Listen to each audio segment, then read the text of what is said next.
Okay, finally, we've seen the Pan-African Forum. What said they are ready, to take African activists, to another level. They say what?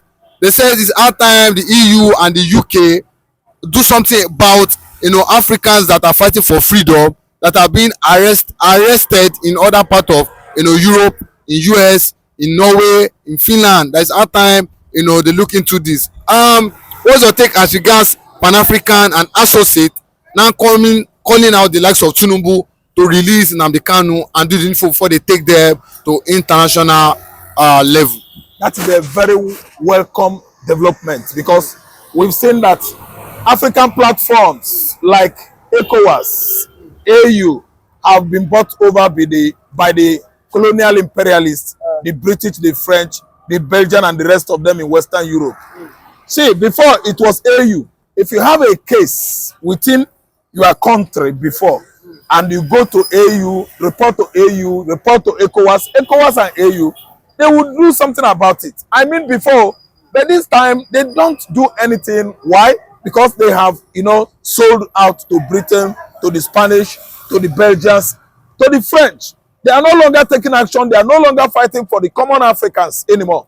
That's why Pan-African group are platforms, a podium, African in unity. That's unifying the whole Africa to fight against, inhumanity of most of the African leaders against Africans. So Pan-African activists, they have taken right activism to the next level, and coming together to fight for Nnamdi Kanu, to fight for Ayuba and other freedom fighters that have been, incarcerated in Europe, like Simon Ekpa, Ayuba was incarcerated in Norway, and they have come together to join forces with other African rightists or human rights activists in diaspora to fight this kind of, let me say, menace encroaching entire African continent. It has not started today. Before independence, they were there.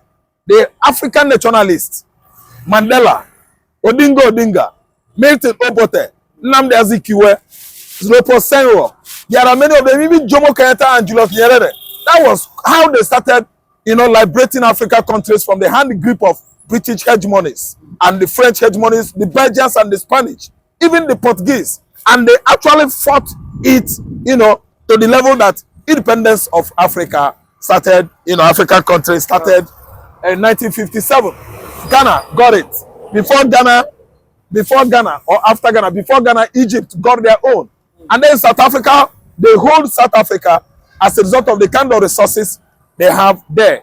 And the numbers of the years, the Bola, the Dutch, they stayed in Africa. They complained that they don't know their home anymore. They could not trace their ancestors back to where their origins, where they come from. That's why they stay put in Southern Africa for how many years? Until 1989, they actually left South Africa during the era of Perez de Kuala and the Pieter Botha. Pieter Botha was the last, colonial, president of Southern Africa in 1989. After releasing Mandela, Mandela spent 27 years in prison from 1962 to 1989.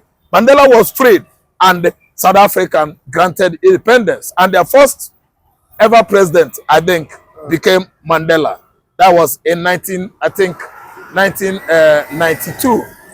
Yeah, Mandela was made president, I think so, and until he resigned after. So let me tell you, it is a welcome idea, situation, or movement, because failure to do that, you will find out that Britain is coming again. Even if they don't come in person, the kind of agenda the British, the French, the Spanish, the Portuguese are using, against Africa is more painful than colonial era. Because what is happening presently is they throw someone, a political leader, someone they should stay at his back, even against the choices or mandates by the Africans.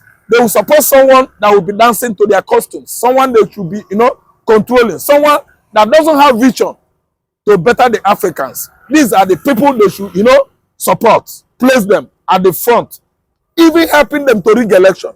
The way they rigged Nigerian election, didn't you see something about it? We all went out en masse and voted Obi. Tinubu because the British, the French, the Spanish, the Portuguese, the Americans, even under Joe Biden regime, he supported Tinubu. That's why our votes in African continent doesn't count. This continent, you vote or you don't vote, the imperialists, they back the back leaders, they back the greedy leaders that will be helping them to siphon our natural resources into Europe. That's why you find out that each and every time we had presidential election in the past, you see European observers, you see American observers, you see about ex-convicts that actually supported, invasion of Africa in the past. And they are working hard presently to make sure that that kind of ideology or agenda that's sold before African independence will be thriving in this present dispensation. I tell you, the American, the European, the United Nations, the foreign observers that are coming to conduct presidential election in Nigeria, connect together with Tinubu, connect together with Buhari. Obama was the one that rigged Jonathan out of office. This is what Africa has been going through. So that's why I am seeing freedom fighters in Africa, somebody like Samuel, somebody like Nnamdi Kanu, Ayub of Mbazonia. It is only the African rightists, human rights activists, the pan-Africanists, united together or coming together. Mbazonia must surely come, and Biafra will actually emancipate. Nnamdi Kanu is coming out willy-nilly. They are going to work hard to make sure that this month should be the last month Simon Ekpa will be incarcerated in Finland. You can see what actually happened or transpired, a situation whereby the 4 Igbos, the 4 Biafrans arrested with Simon Ekpa in Finland has been what? Gained their freedom. That is a wake-up call. And I can tell you right now that not only the Igbo lawyers are fighting it now, Africa, pan-Africanists, they are consisted of Burkina Babes, Ghanaians, Zimbabweans, Southern Africans, Tanzanians, Kenyans, Nigerians, whether Biafra, Igbo or Yoruba. All these are strong Africans that are working hard as freedom fighters in diaspora. They are coming together as pan-Africanists. Pan-Africanism is it. That movement is the only thing that can elevate Africa from the poverty as an injury inflicted on this continent by our European, colonialists.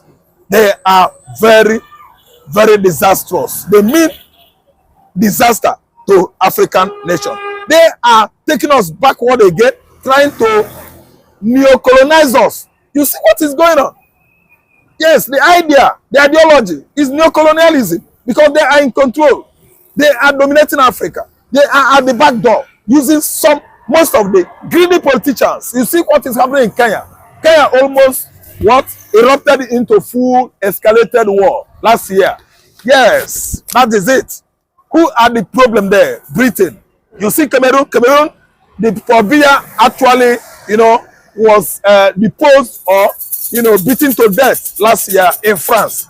In 2023, sorry, nearly 2 years now in France. What happened was that Pobia was there since 86 or more as their president, going to 40 years, if not up to 40 years now, 40-something years. Why? Because Amada Hijo took ill and they resigned until 1989. I think he actually was out of power, in Cameroon. They actually, elected another person, and he was Paul Biya, the 92-year-old president who was there since 1980s, is still ruling Cameroon. Who are the people that are causing this kind of injury on Africans? The British, the French especially. And you can see that the whole Francophones in Africa, all the French-speaking countries in Africa, they are coming together to begin the kind of campaign for emancipation of truly African nationalities. Exactly what Captain Traore is doing in Burkina Faso. Other Francophones have started emulating him. Mali is there. Senegal is coming. Wait for Cote d'Ivoire. Cote d'Ivoire has started their own movement. It is the high time the Anglophones, the English-speaking countries in Africa should come together as pan-Africanists to fight the British imperialism. The British we are talking about, Nigeria boasted of having or getting their independence in 1960. It is a lie. There are still glitches in the system we run here. because Britain still have hand in our nascent democracy. Nobody is operating or operating democratic system of government here. What we have at the back door is the British controlling, remoting our so-called political leaders, feeding us with what? Granite and peanut, actually siphoning the major money, the major, let me say, natural resources, natural endowment that God has given us here into the United Kingdom, into the French land. Why is Tinubu always visiting Macron in France? Don't you know what is going on? Too much money laundering going on. Tinubu government borrowing too much billions of dollars from China, and where are the money being sunk to? Nothing. They are sinking the money only into their personal account, taking care of their families, leaving Nigerians to die of what? Multi-dimensional poverty. That is what Nigerians are going through today. Go to the street of Lagos, Abuja, Kano. Go everywhere in the southeastern Nigeria, you see people scavenging for scraps, for condemned iron, for plastic, for nylon, for discarded, materials on the street, on the waste bin that has actually told the whole world the kind of